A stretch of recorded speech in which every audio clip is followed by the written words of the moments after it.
Welcome to the Parent Advocate Podcast, a show where we celebrate, defend, support, and uplift the voices of the LGBTQIA community. I'm your host, Stephen Chakumba. My pronouns are he, him, and his, and I'm joined by my amazing co-host, Lisette Trujillo. Hello, everyone. Lisette here, she, her, Aya. The mission of the Parent Advocate Podcast is to elevate conversations and reframe narratives around trans and non-binary youth to help change hearts and minds. Each week, we bring you our take on all things happening from the perspective of two parents of BIPOC transgender kids. Lisette, we have got to talk about the United Nations smacking down the United States proposal to redefine gender, the U.S. Senate blocking the SAVE Act, and growing support for non-discrimination protections for LGBTQ people in the U.S. I hadn't heard about the third one, Stephen, but I'm excited to get into all of this and to also have another dad from the Dads Foundation joining us, Casey Deck. This is going to be quite the episode. So what are we waiting for? Welcome everyone once again to the Parent Advocate Podcast. Let's get started. Lisette, I need to hear about this karaoke and these birthday parties you be running the streets at. Stephen, I had so much fun today. Probably too much fun to be recording, but we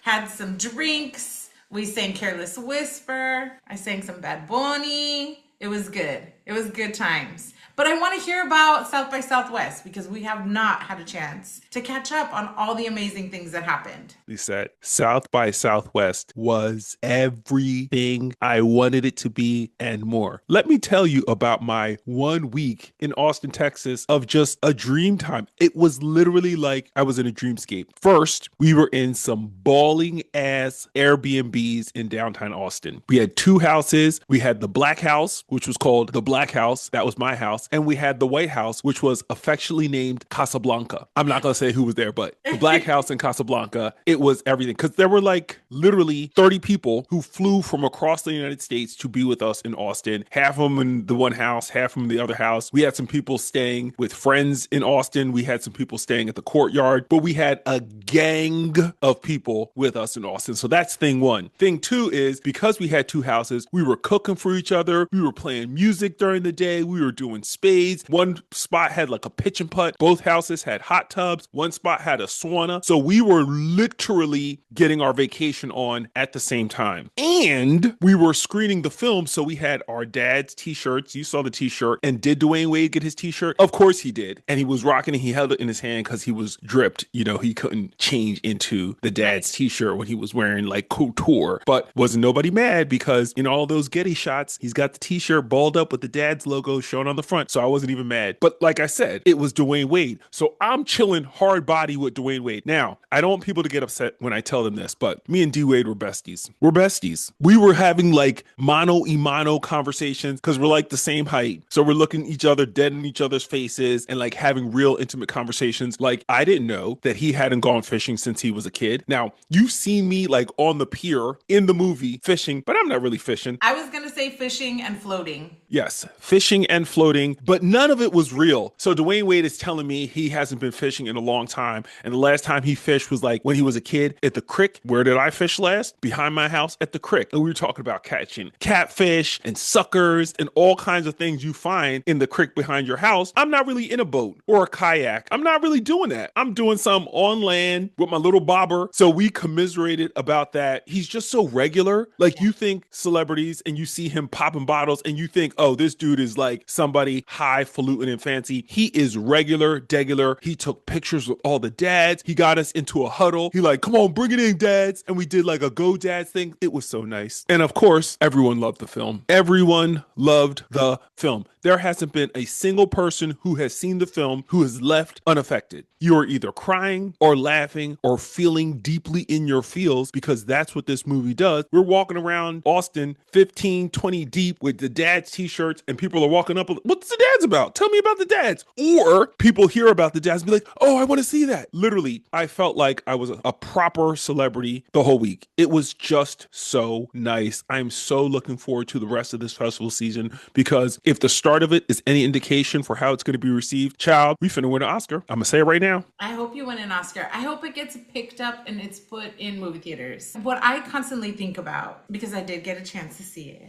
I've compartmentalized my experience. It was strange to watch it and to be like, oh, that happened. And this very compartmentalization that I think has been, obviously it's a trauma response from all these years of dealing with the onslaught of anti-trans legislation.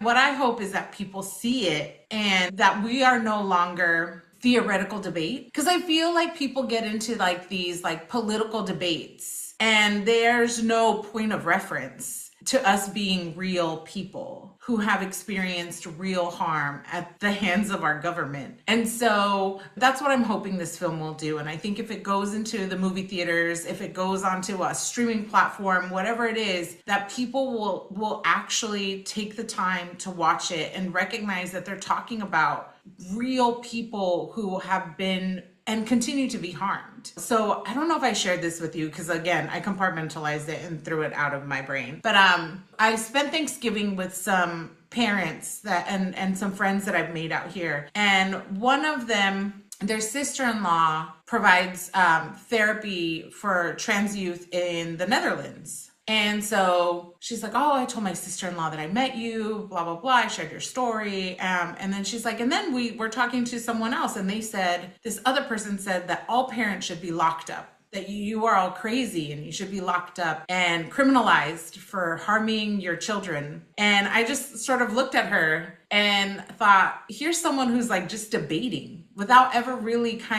she's met me a few times. I'm not like, we're acquaintances.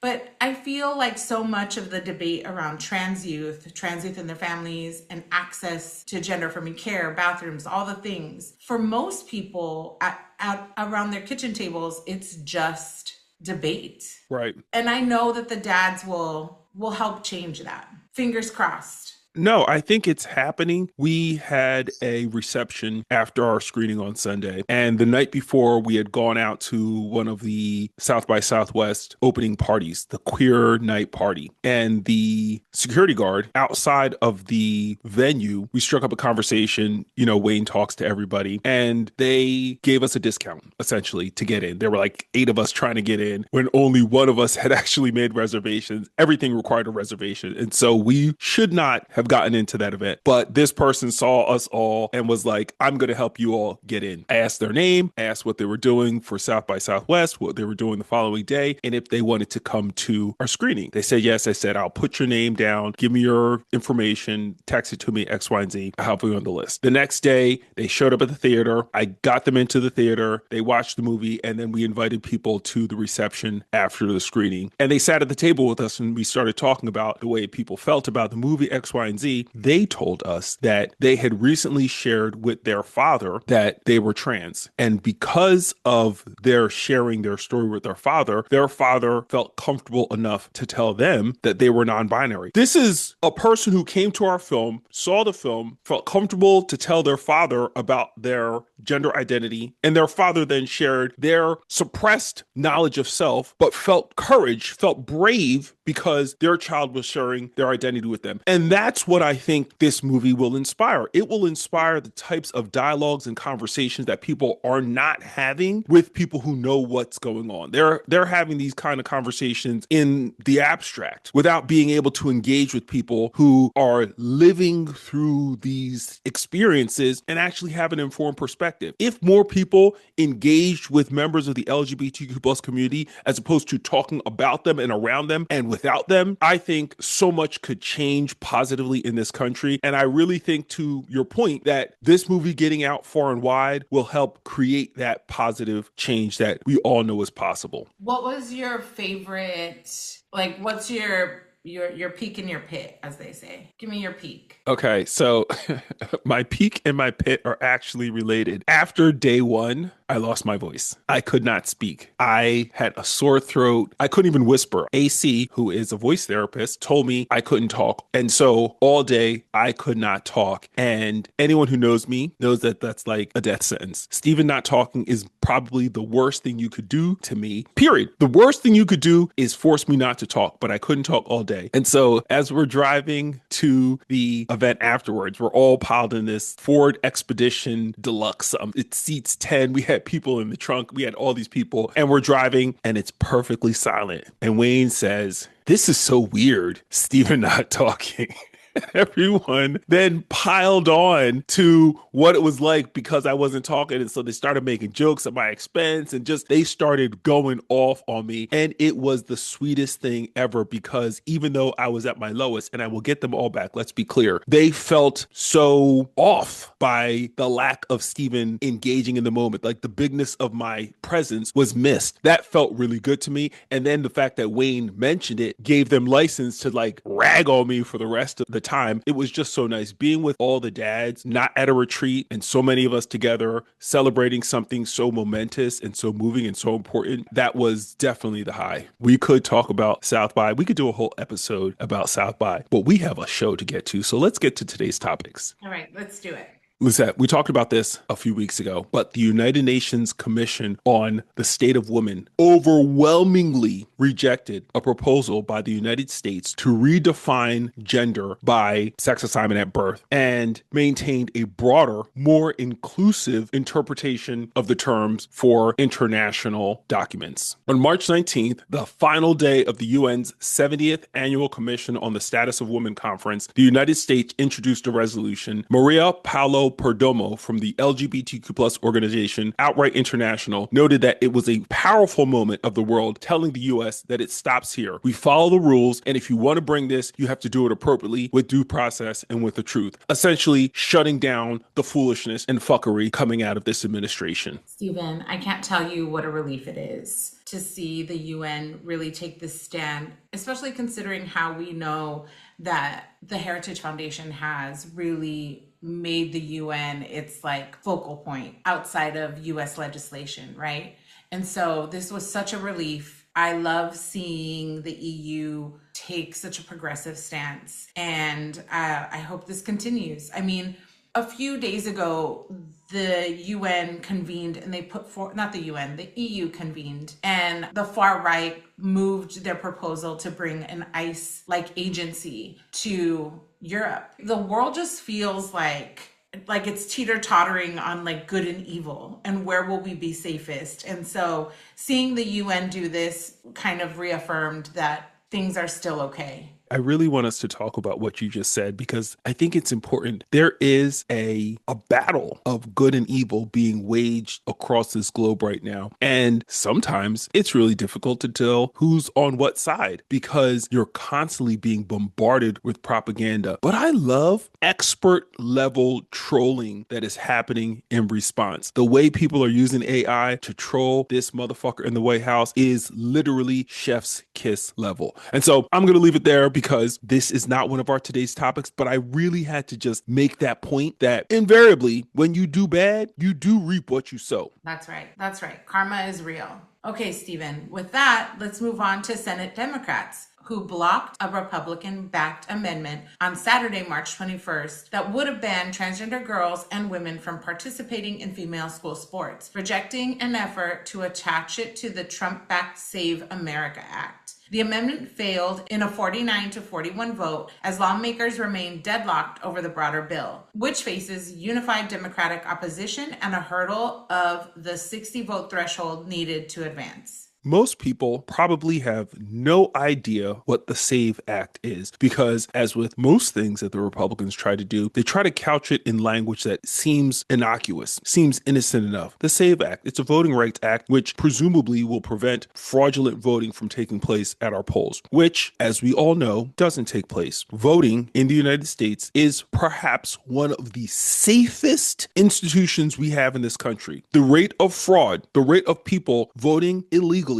is infinitesimally low. It's like negligibly low. It's so low that no state has any record of more than a handful, literally a handful of people voting in elections that they should. Oftentimes it's a missed address. Oftentimes it's a person who hasn't changed their legal documents and so their names don't match. But the SAVE Act is about presumably protecting the integrity of our voting system. So for President Trump, for the Republicans to try to attach anti-trans riders for sports to a voting rights Rights Act bill makes no sense. So I'm really happy that the Senate didn't allow it to go forward, but I'm much more disturbed by the fact that it was even something they tried to attach to the bill in the first place. Yes, Stephen. We were at our No Kings rally here in Valencia to stand in solidarity with Americans across the globe. And the SAVE Act was at the top of mind because it would hurt our ability to vote from abroad as well. And so, I'm really hoping that people pay closer attention to this bill and keep calling their senators so that it doesn't go through. Absolutely. And so to round out today's topics, let's talk about something that you didn't hear about that I was so excited to hear about. According to a new Public Religion Research Institute survey, 72% of Americans support non-discrimination protections for LGBTQ plus people in jobs, housing, and public accommodations. The report, which was based on more than 22,000 respondents, also shows that support for same-sex marriages continues to rise, now sitting at 65% nationally, up from 53% in 2015. While Democrats and independents overwhelmingly support marriage equality, Republicans remain split, with about half of them in favor. And at the same time, about 59% of Americans oppose allowing businesses to refuse services to LGBTQ plus people on religious grounds, highlighting ongoing tensions between claims of religious freedom and civil rights protections. Steven, this is such good news. I mean, 49 is good considering. Considering. We're splitting the party in terms of what they support. And this is really, really wonderful news. I think the more people see our stories and hear about what's happening, the more and more we'll be able to shift this. I agree wholeheartedly. And I think the right has overplayed its hand. Trying to demonize the LGBTQ plus population has forced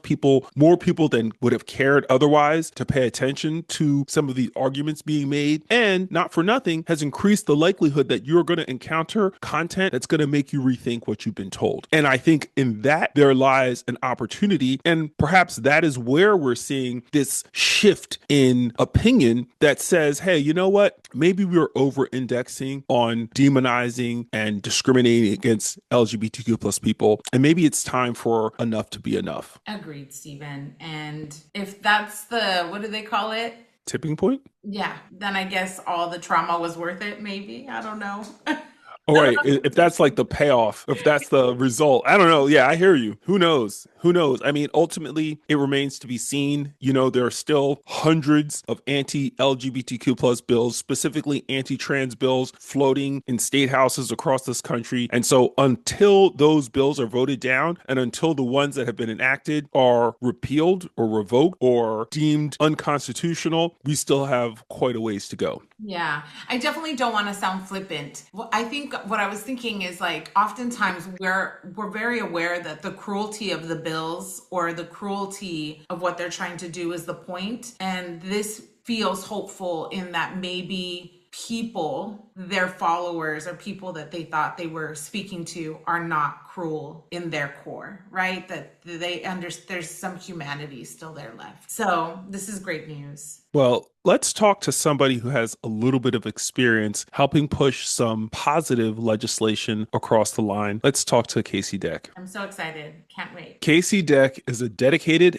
advocate from Portland, Oregon, who transitioned from a career in residential construction design to a full-time family support and transgender advocacy. A graduate of Lewis and Clark College's Gender Diversity and Youth Program, Casey's passion was ignited on the steps of the Supreme Court during the Scrimeti arguments. He now serves as a vital community leader, facilitating parent support groups with trans active and volunteering at local gender clinics. As the equity chair of his local PTA, he works tirelessly to create a safe, affirming space for all youth. His legislative efforts with Basic Rights Oregon and the ACLU were instrumental in passing HB 4088 to bolster state shield laws for gender affirming care. Above all, Casey is a devoted husband and hellraiser parent committed to being a fierce protector of trans kids. Everyone, please welcome Casey Deck to our show. Yay. Thank you so much, Casey, for joining us today. We're super excited to have you. So glad to be here with you too. Thank you. So, Casey, we're going to hop right into it. In 2023, you made a really, I'm going to call it life altering decision to step away from your career in construction design to focus on your family and advocacy. Looking back, what do you think was the tipping point that made you realize your presence at home was more vital than your professional trajectory at that moment? I think about that all the time, actually.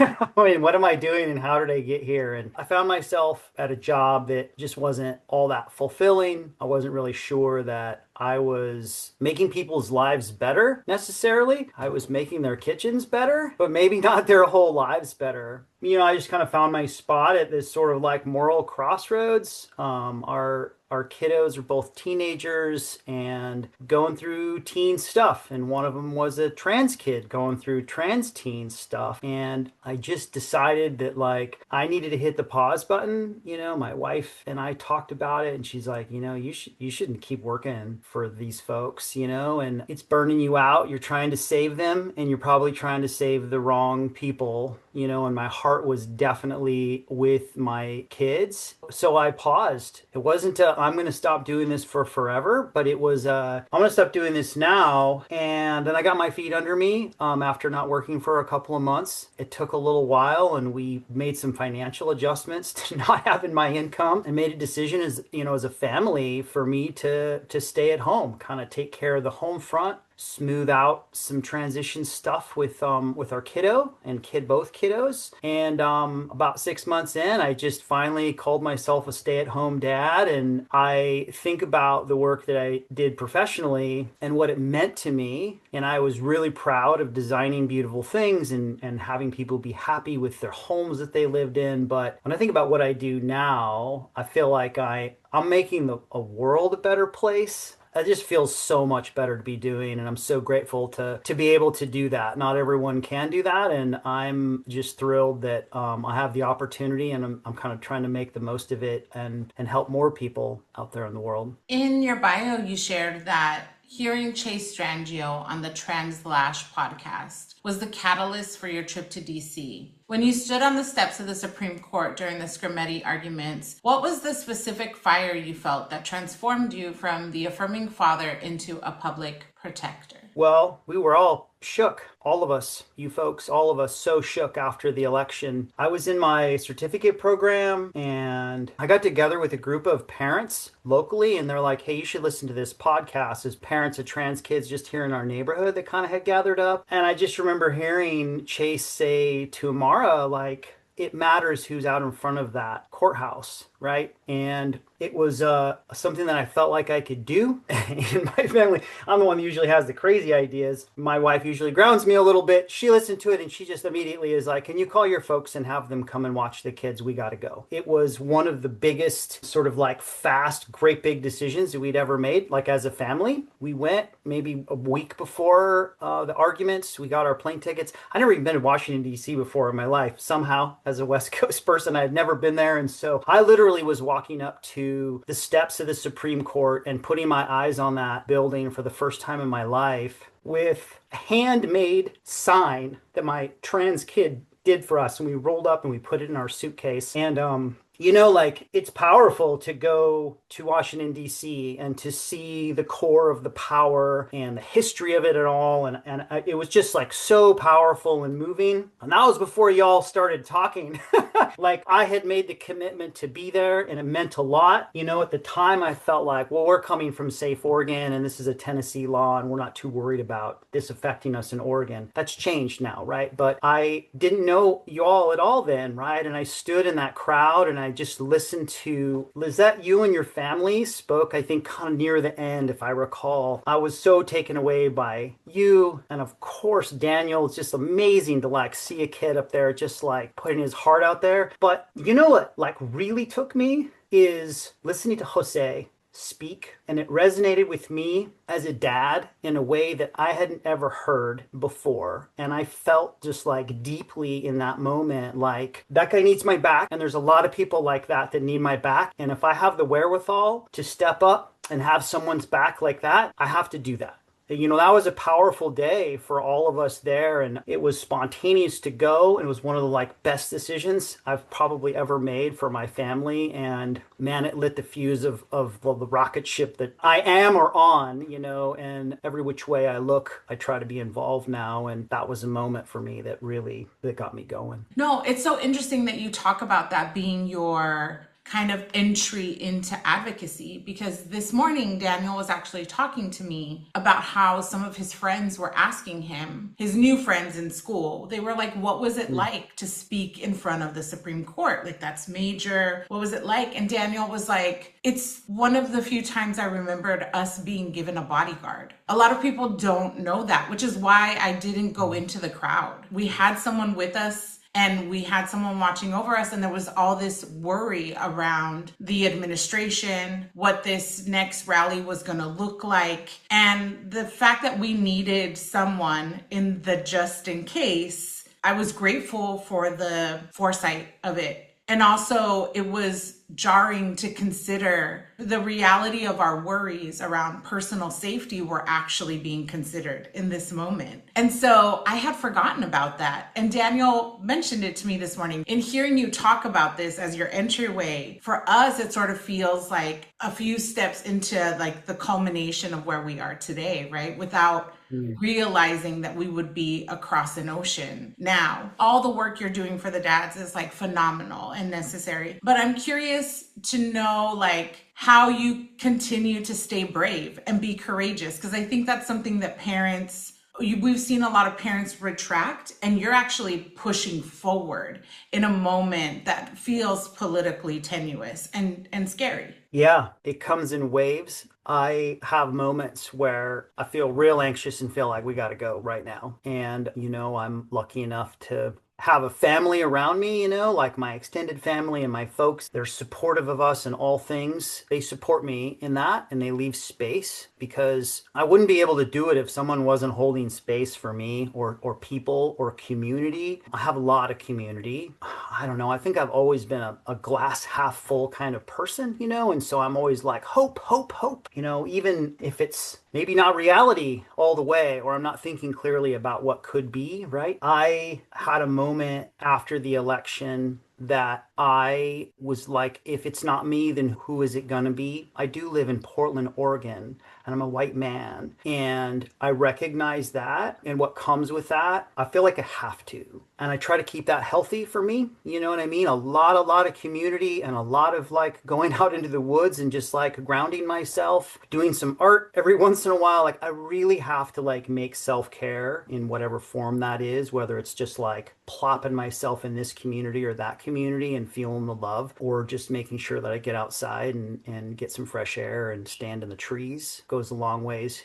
I go down in my garage and I go make sawdust. I'm a carpenter, and so I'll sometimes just go down there and do a project, whatever it is. Sometimes it ends up being like 3 weeks long, and I wish it hadn't been such a big project, but that's a huge piece of it. And I recognize that I'm going the opposite direction than the current. Sometimes I'm pretty scared because I feel alone, and then I look around, and particularly my community of dads. I wouldn't have had the guts or the whatever it takes to go testify down at our state house if I didn't know that there are dads all over this country that I'm part of, that I love, and I'm in community with, that are there for me. It's like wind under my wings, really. I had a lot of community, but like really the dads, I just relate to them. Our fears are similar and our struggles are similar. I think that's the community that probably is like the most precious to me, outside of my family, of course. So let's lean into that, because you've done an awful lot since joining the dads. You're probably our number one recruiter for our retreat. You're helping to plan our next retreat. You're doing scouting. There's so much that's going on. He said I could tell you about the stories leading up to his testifying, just the way we were all gassing him up and telling him he got it. And then afterwards, when he shared the videos out, and we were all like hooting and hollering and so excited to see his 2 minutes and 16 seconds worth of fame and infamy, if you will. It's really amazing to see your own growth. And I'm curious, what do you think holds fathers back? What do you think is keeping fathers from stepping into those vulnerable, supportive spaces like you did? Ooh,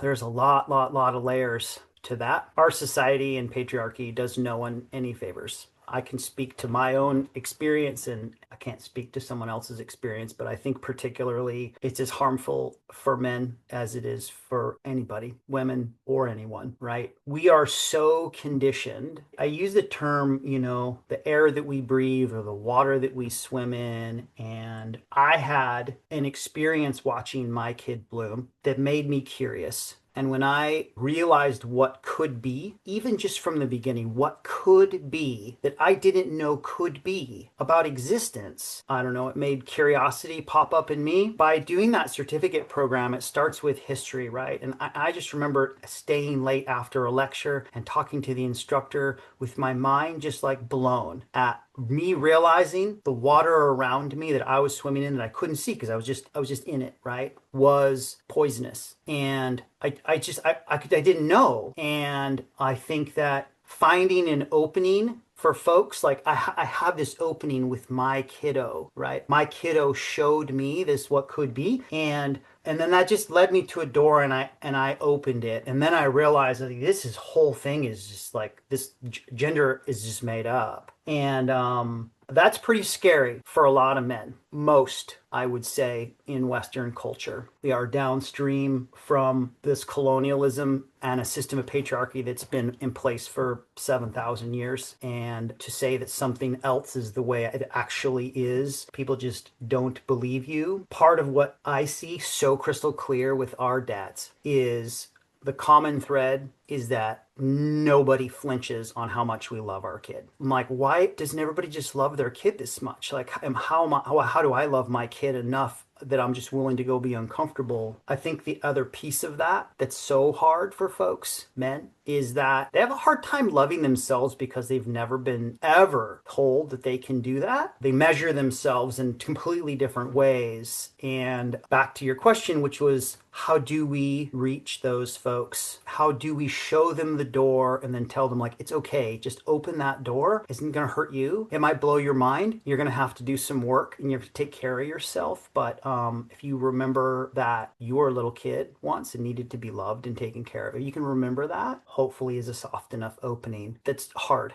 It's hard for me as much as I do what I'm doing, and I still tangle into it, and so I hope that dads can remember that. There's a lot of beautiful things about our own childhoods. There might be some tough stuff too, but there's beautiful stuff in there. It's like, think about that and think about how that came to be and think about those people that provided that, right, for you. And if you can then see yourself in that as an adult to provide that for a young person today, I hope that that's a way for folks to go through the door. Damn, Stephen, I want to hang out with the dads too, because we have these really great parenting conversations that I'm like, oh, these are really special parents. I remember when Daniel came and shared who he was with us, when we were finally like receptive. I wanted to learn everything. Like I found podcasts, books, and Steven's an avid reader. I'm assuming you're a reader as well, that you're curious, you want to know things, you're learning. And obviously, I'm glad that you mentioned the gender diversity in youth certificate at Lewis and Clark. I think that this curiosity allows us to parent from a space of like, I already know you, to like, I'd like to get to know you, which is completely different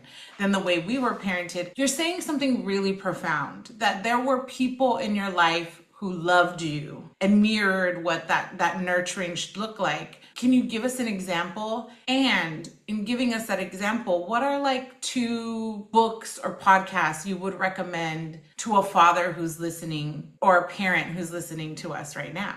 What would Lizette be Compound without questions. compound I want to questions? know if Without you're compound questions, curious. she can't just never ask no straight up one question. She's got to weave all kinds. It's Tell us like the who nurtured tapestry. you. Give me 2 books.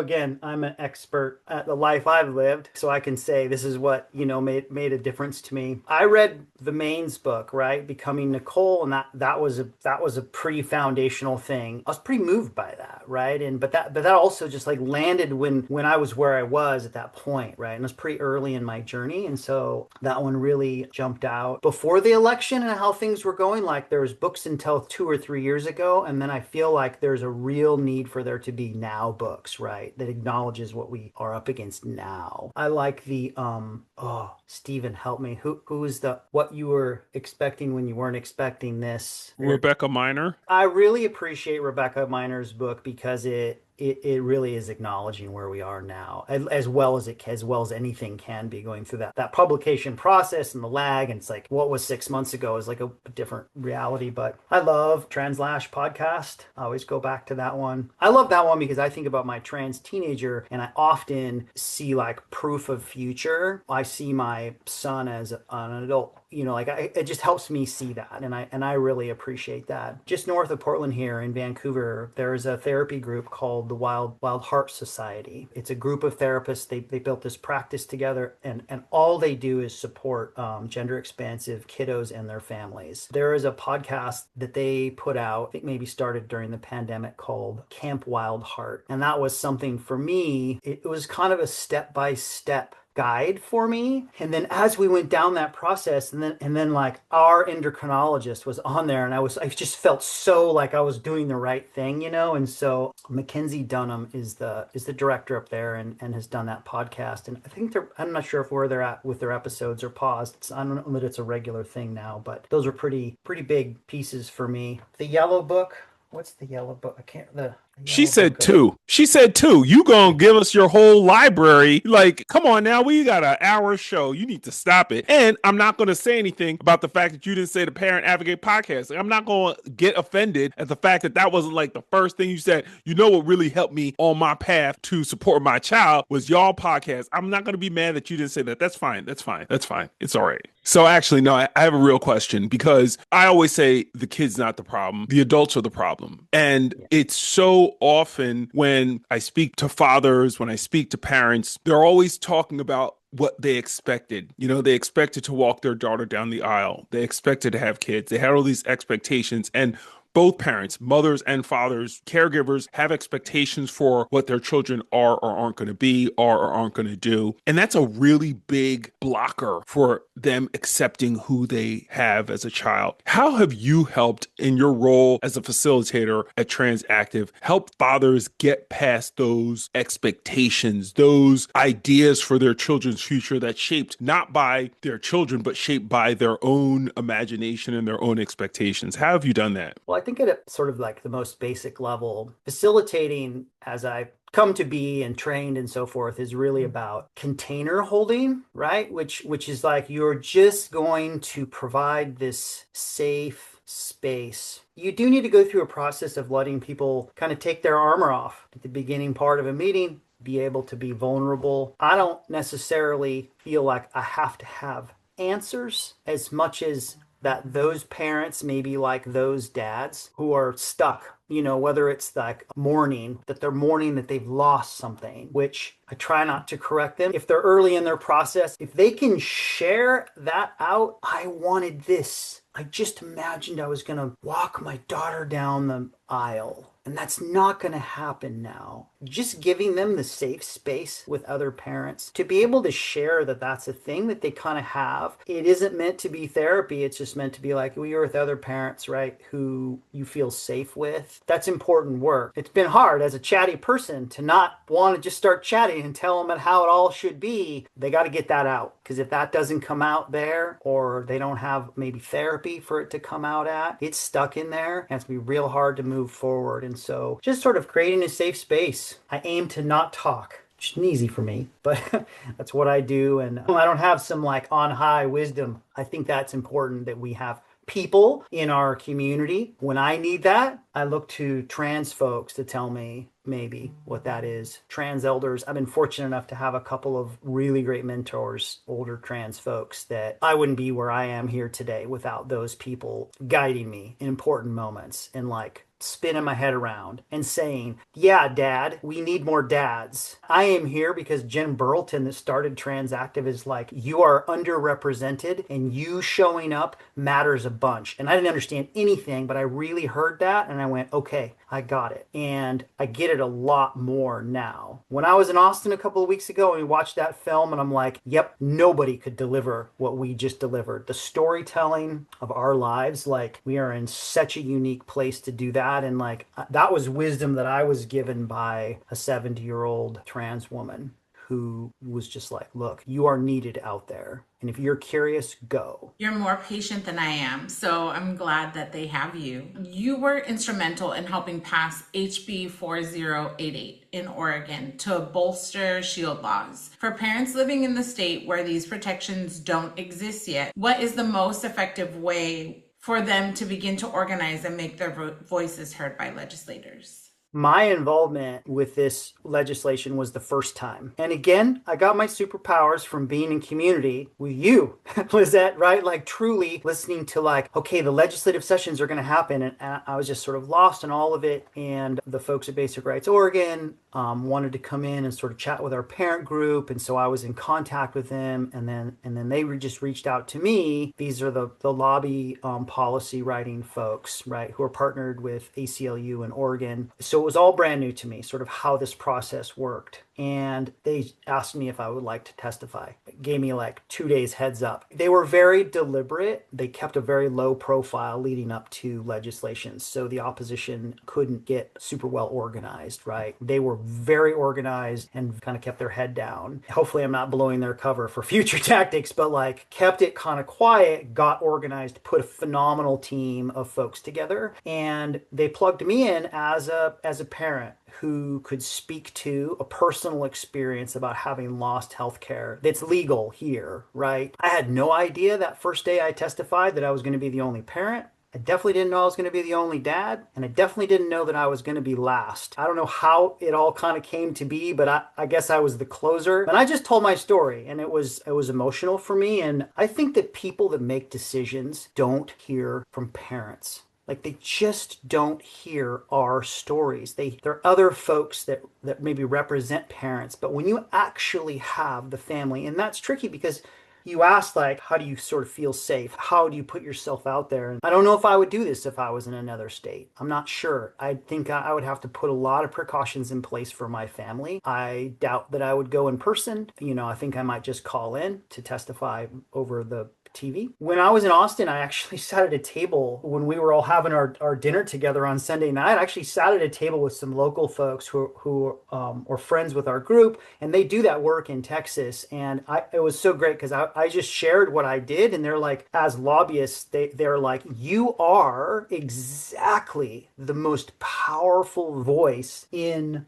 this whole process. Lawmakers don't often hear from families. I had the opportunity to do it. I was like, I know the GLM people would be stoked if I did this, and I know those dads have my back, and like I know I have this true story about like actually getting a call from my doctor, and it's legal here, not my doctor, my kid's doctor. And so I just told the truth. It was actually pretty easy. It was kind of hard to get through, like emotionally talking about how amazing my kid is and how well they're doing, with this care. Our stories have to get out there. Finding parents that are willing to share those stories, it's not easy necessarily, but I like if I was just gonna go put myself somewhere else, I would find the ACLU, and I would find organizations that are doing those sorts of efforts, and just ask them, hey, what are you doing, and how is it working, and whether you're ready to volunteer to testify or not, but to just sort of be in the know. There are a lot of great people doing a lot of great work all over this country, even in places that are passing these horrific bills. I think this is really important because it's something that I was thinking about. Obviously, parents have been testifying for years in very hostile states, right? You're so gentle. I ran a support space for 7 years. The first 5, I was like gently,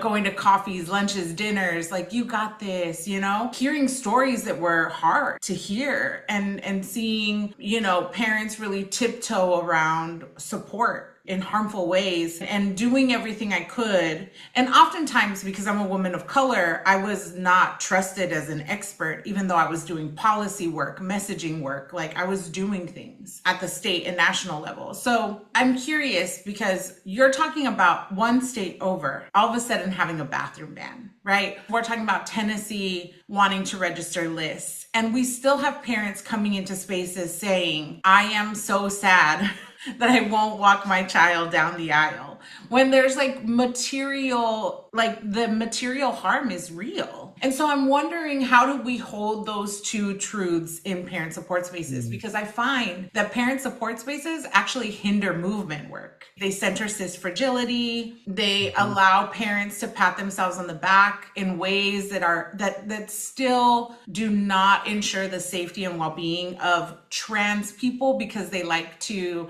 isolate their family experience. Because again, we're as Americans, like American individualism and right to comfort are huge values for Americans, right? But our children are transgender always, and I think what parents forget is they can dip in and out of the experience. What are some things that you are doing to like disrupt that, right? Because I think it's important for us as people who are bringing parents forward to also challenge them. What kind of things do you think are helpful in having them see the political moment and their children being part of a larger community and not just individual kids that can exist outside of transness, so long as they Mhm. build a bubble? Because that bubble won't exist always, right? Right. I appreciate you describing that delta, right, between the space of the parent mourning or they're stuck all the way over to like do something about it, right? Like this is happening right now. You are needed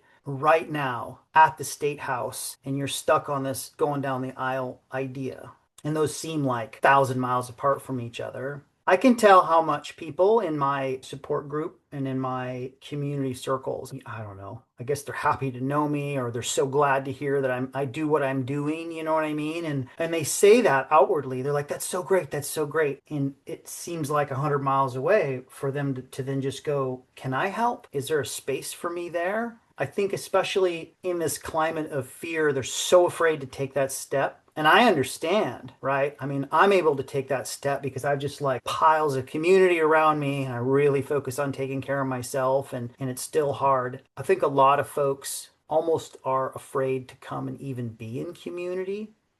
They're just hunkered in their house and they just, like, I don't know how they don't see the value of coming and being part of other families, that are going through the same thing. You just feel a lot less alone. I can't imagine like just deciding to just be alone on so easily. I mean, I think you asked like, how do I get those people to go from like stuck on this little thing all the way to like, we got to go and like actually try to stop this, be organized and be thoughtful and we got to put our bodies on the line. And that actually has to happen.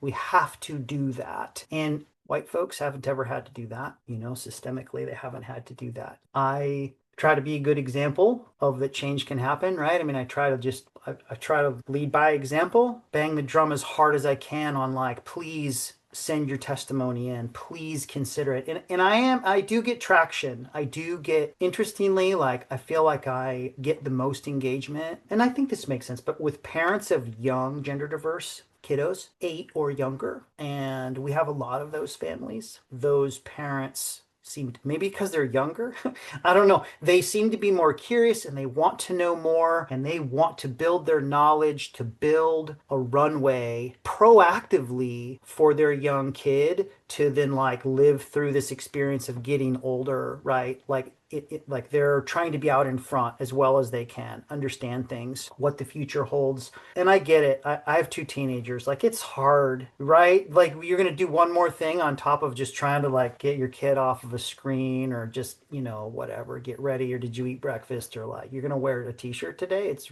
raining. Getting those folks to engage is a little bit harder. And then I see in our dad's space a very engaged group of dads of a little bit older kids, like maybe like they're out of the house. And so it's interesting that gap in the middle there is like seems to be the lowest kind of willingness of engagement. I'm so encouraged by the parents of young kids showing up to testify. A dad came and I could tell how scared he was, and I was just like so proud of him for doing it, and kind of to play it cool, like, yeah, this is fine, this is easy. And I was scared too, and I love that you're looking at just how things change depending on where you are in your journey, as well as that through line of of how they remain the same. It's about support. It's about love. It's about curiosity. It's about leaning into discomfort. There's a myriad of things that go on, and people look at parents of gender expansive children as like a monolith. Like we're all suffering some sort of woke mind virus because we believe our children when they tell us who they are. And it's more than that. It's that fierceness in your support. It's that readiness to, like you said, put your bodies on the line to ensure the safety and protection of your children. And I think about that nickname that they have for you, the Hellraiser parent, on your kids' ultimate frisbee team. And the way when the kids wanted to wear pride flags, you supported them and the parents were all against you and you were like hell to the gnaw. What did it feel like, or what does it feel like to be that one parent who's ready to put it all on the line for your kid and other kids that may not have a supportive parent like you? That's a great example of a recent experience I've had, being brave and disrupting and having to really let go of what people thought about me. Most of the kids on that frisbee team, they're cis kids, cis parents, right? Few gender diverse folks. It was a situation where I felt like we had good traction. The parent coaches, or the leaders, the adult coaches were like, yeah, okay, that sounds good. They kind of dismissed me at first. And I was like, hey, we're about order jerseys here. Like, what about the thing I asked about 6 weeks ago? And they're like, oh, well, if the kids want it, then we'll make it happen. I'm like, that's awesome. That's fair. It's the kids' jerseys. And then we organized all the coaches, like asking the kids to vote on it. And the kids voted yes, which that to me was like, oh my gosh, of all that whole situation, that was easily like the warmest and the best, right? Fuck these adults. Right? The kids are like, yeah, we want this. And then you see my air quotes here? Oh, we made a mistake in ordering. We forgot to include that. And then the shipment was off, right? And it was like, why did we say we were going to honor what the kids wanted? Why would you offer that, right? They speak. We're not telling them this is what's up. This is not adults telling kids how it's going to go. It's kids, how do you want this to go? We want it to go like this. We're perfectly cool with all of this, as lots of kids are. And I hit the ceiling when the order went out and they hadn't been included. I made a mark on the community, and I made a mark with the the highest up coaches. And I'm like, my 14-year-old's got to play under those coaches for like the next 4 years or whatever. And I'm like, oof, I hope I didn't like put him in a bad spot. Like, you know what I mean? Like, oh, here's the dad who just came charging. I know what it means to my kid, my trans kid, to look and visually get a cue of what is a safe space. Those kids are like all the time. They're just like, where is safe? Where is safe? Am I good here? What is that? I don't really know, But if you're out and these kids are all just playing and they're having fun and all of them have a pride flag, and you're playing against that team or you're on that team, that signals safe space. And that is kids saying you are safe here. And when I was feeling real uncomfortable that I had like blown up a chat group about it, we were all in our feels about it. I'm like, I don't really care. If there's one gender diverse kid that feels a little bit safer because we did this, that outweighs my discomfort and these other adults' discomfort by a lot. I'm just like, well, okay, so maybe these people don't like me or whatever, and that's okay. That's all right. I'm like, I can sleep at night, you know what I mean? And I'll keep pushing, you know what I mean? And like next year, they're going to get the email before the season like, hey, how about that jersey order? Let's make sure there's enough time. And like, you want some help with design? Like, blah, blah, blah, None of this is going to happen without us doing things like this and being uncomfortable. And it's easy enough for me to just like be okay with my discomfort when I know that like little signal, this is safe for a kid. That's okay with me. Well, I'm gonna tell you right now, you could just go order some rainbow flag patches and give them to all the kids and have them sew it on themselves, F their parents, or have like a jersey party where everybody goes to somebody's house and we'll iron on the decals. Like there's definitely ways to get around the fact that those coaches tried to play you. That's what they did. Let's be clear. They tried to play you and the kids for making that decision and feeling like it was too political. And that's that. I'm going to call it cowardice because I can't even call it fear because they knew what they were doing and they chose to opt to do that which was comfortable versus doing that which was right. And I consider that cowardice. And so I think we need to name things nowadays and stop giving excuses for people when they do things that they know to be wrong because they don't want to rock the boat. Like it's much better to be conscientious than it is to go along to get along, as far as I'm concerned. And in this day and age, most people are willing to just go along to get along than be uncomfortable and do the right thing. I'm sorry, Lisa, I know it's your question. No, I think you're talking about something so important because, like, Stephen and I had an hour-long conversation around language the other day when we were supposed to be recording our podcast. And Stephen's like, we should have recorded this. And I'm like, no, because language matters. Language actually pushes culture. And so there's like things that we use, like for example, used more, which, sorry, Casey, I love you, but that shit pisses me off.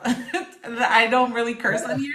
But it's Yeah, transphobia, right? Like it is yeah, transphobia. And I yeah, think in parent spaces, parents are so yeah. afraid to acknowledge that they carry bias. Like you said it with the patriarchy, we swim in it, right? And it's Mhm, okay that we carry biases and it's okay to acknowledge them because we're in acknowledging it, we're saying we are working through it, we're being curious, we want to be better, mhm, right? mhm, We are acknowledging that we carry biases that have been taught to us, and even in discomfort, right? When we use the word discomfort is really like, no, you gotta, like, when you feel uncomfortable, that's your internal bias. Like that's a bias point. You feel uncomfortable by mhm, something and like mhm, acknowledge it, like be a better person. So language is so powerful. And I love that we're kind of rounding it out and being like, let's call it what it is. Let's call it what it is in parent spaces too.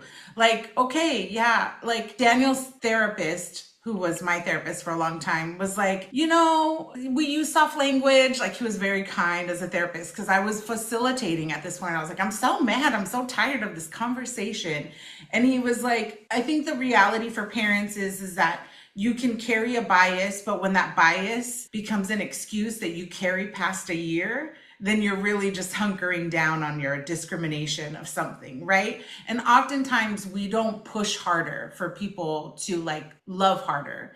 And so this is going to lead into our last question because we want parents to love in action, right? Like I know that you both recognize that we brought children in the world and the last thing we wanted to do was to leave them a world that could harm them. So we're doing everything, every action to ensure that the world is safe before we leave it to them to navigate alone, mhm, right? And so when you think about the Dad's Foundation and all the work that you're doing, right? Even as a helper parent at the gender clinic, when you think about the ways in which you're leaving footprints, what is your vision for the next generation of dadvocates, of parents, and what do you hope parenting trans youth will look like in the future? Because my hope is that we won't need support spaces, that what we'll have is parent community spaces where people can access resources. What is your kind of vision for the future? I touched on the parents of the younger gender diverse kiddos in all my groups. And, that curiosity that I see a little more commonly, right? And I think it's a little bit of that is because these are younger parents too, right? Like they might not even be 40 or something, right? I find hope in that I do see engagement and I do see these younger kiddos that have shared who they are to be able to have all of their youth and growing up and being supported. And I think the three of us have worked really hard to like have our kids just be kids. You know what I mean? Try to have their transness be the 10th most interesting thing about them, right? Like, and those kiddos, our kiddos, and those younger kiddos are going to be examples and they're going to be leaders. I feel like, you know what I mean? And I hope that those parents of young kids will become like we are,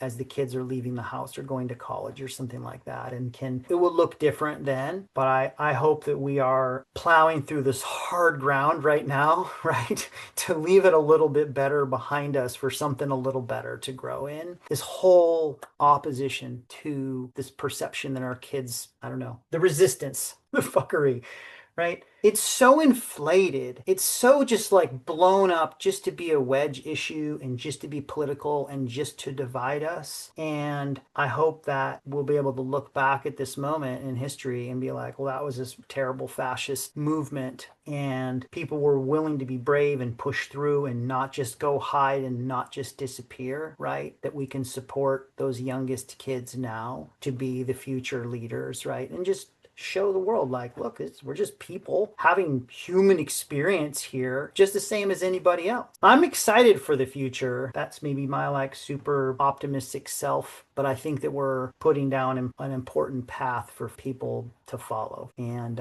if we can keep putting that path down in the times that are as dark as they are now in some places, right? People will be able to find that path in the future. And I feel good about that. It's hard, one paper at a time. It's hard, but if you take care of yourself and you find others, don't be alone. Nobody's putting a path down by themselves. Nobody. We have to be there and help each other do that. And it's slow, hard work, but there isn't anything else I'd like to be doing with myself right now. AC, thank you so much. This has been an enlightening conversation, and I'm so happy you accepted our invitation to join us on the podcast. Thank you so much for having me. It's an honor. I'm sometimes run into imposter syndrome. I can't testify. I can't be in a podcast. I can't speak in front of a group. And you guys are so great. Thank you so much for what you do here. I'm so honored truly to like follow you folks, right? I think it's important. The work you're doing is so important, and I appreciate you both and your family so much for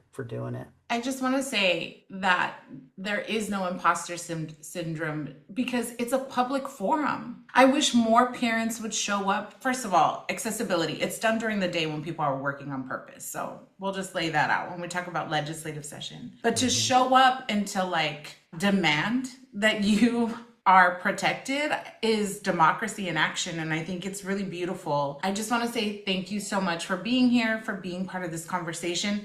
Daniel made me rewatch Perks of Being a Wallflower. And there's a scene where they're like, he doesn't have any friends, like they're talking about this young kid who doesn't have friends. And they say, welcome to the aisle of misfit toys. And I think that's all of us, right? Like we're on the island of misfit toys and we find our people and we do what we can to help each other feel in community. And so I hope other parents will join us in this love in action. So thank you for being here with us today. And I know that people are going to benefit from this conversation. Great. Thank you. See y'all soon. Now it's time for our recurring segment, Allies and Assholes, where we highlight individuals and groups who are supporting the LGBTQIA community on the one hand and call out straight up assholes who are trying to drag us all backwards on the next. Lisette, who are we talking about today? This week's Ally of the Week goes to Luann James. Luann James, the director of Tennessee's Rutherford County Library System, is standing her ground and defying the library board by refusing to shield over 100 books, many of which contain LGBTQ plus content from young readers. In the letter to the board, James declared, "I will not comply," calling their directive a clear act of viewpoint discrimination and a violation of the First Amendment. James went on to emphasize that public libraries serve as essential hubs for a wide range of perspectives, both popular and unpopular. In a copy of the letter obtained by the advocate, she argued that restricting access to these materials through removal or relocation